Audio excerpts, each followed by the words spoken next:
Race is a political and social category, not a biological one. As a political category, the concept of race falsely attempts to homogenize and array groups on a hierarchy of superiority and inferiority, variously justified by science, custom, or law.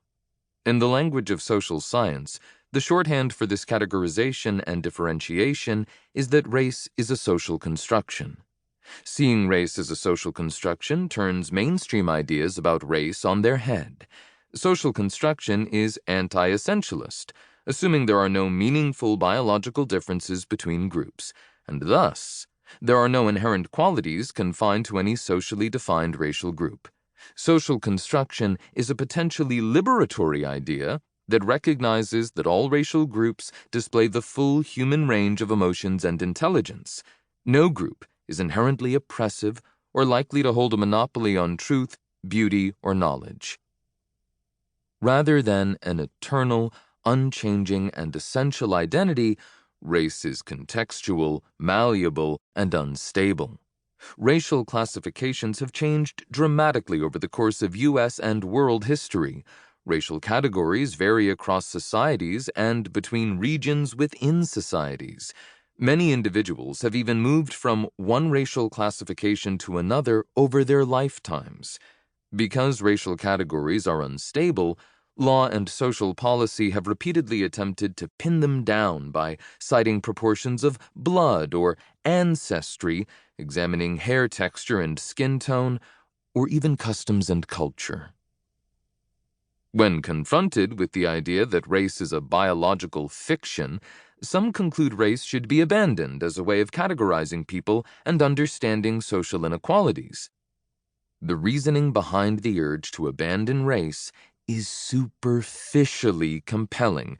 See the "There is only one race, the human race" bumper sticker.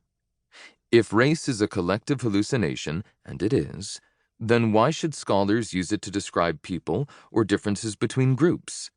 If racial categories don't correspond to an underlying essence, then what are they describing? It's tempting to hope that abandoning race as a descriptive category will lead to a post-racial utopia.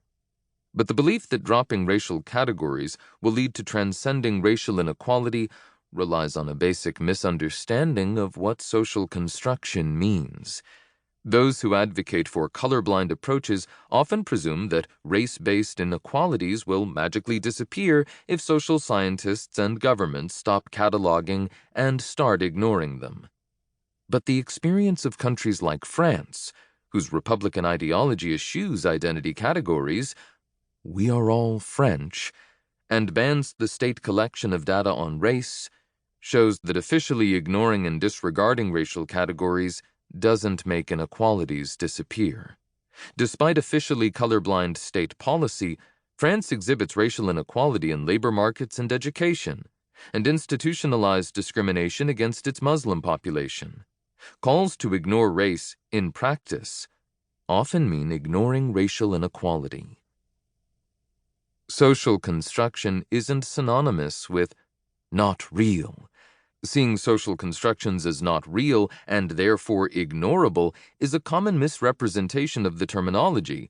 Not coincidentally, this misrepresentation often comes from people opposed to interventions that would alleviate racial inequality.